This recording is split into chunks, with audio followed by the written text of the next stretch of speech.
Sementara itu, sesudah pledoi Amin Mansur dilanjutkan dengan pledoi Yudi Herzandi selaku asisten 1 Setda Muba yang juga terjerat dugaan tindak pidana korupsi pemalsuan dokumen buku atau daftar khusus untuk pemeriksaan administrasi pengaduan tanah jalan tol Betung Tempino Jambi tahun 2024 di Pengadilan Tipikor Palembang.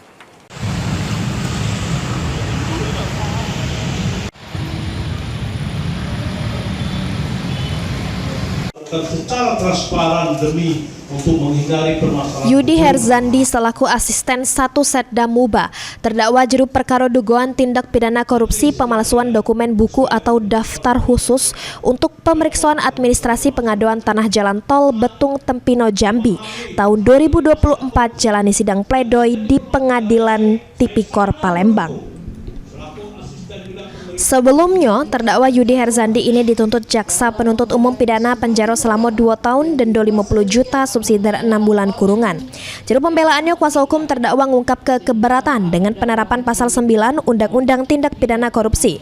Selain itu, dari fakta persidangan keterangan ahli Bone Pontire yang disebut jeru SPPF tersebut baik di desa Simpang Tungkal sama peninggalan bukan daerah di kawasan hutan.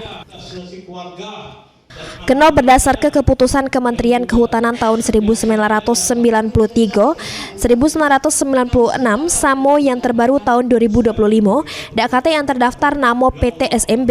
Maka dari itu kalau kliennya diomongkan memalsukan di kawasan hutan, padahal bukan di kawasan hutan karena DKT dari PT SMB masuk kawasan tersebut. Selain itu, pihaknya juga berharap majelis hakim dengar kesama bisa jadi pertimbangan serta memohon supaya terdakwa Yudi dibebaskan dari segala dakwaan JPU.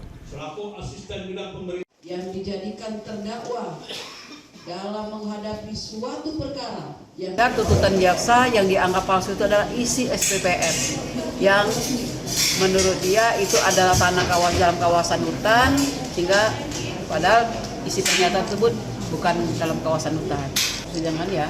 Keterangan ahli Bonaventure pada bab 18 NUB yang disebutkan dalam SPPF tersebut ya baik Simpang Tungkal maupun itu bukan dalam kawasan hutan. Terus ada beberapa keputusan Menteri Kehutanan 93, 96, bahkan ada yang terbaru 2025 itu tidak ada terdaftar nama PT SMB di. Makanya pada pembelaan hari ini kami mengharap majelis hakim mendengarkan pembelaan kami ya, yang pada pokoknya memohon agar klien kami dibebaskan dari segala dakwaan. Sesudah mendengari pledoi terdakwa, selanjutnya jaksa penuntut umum menanggapinya dengan replik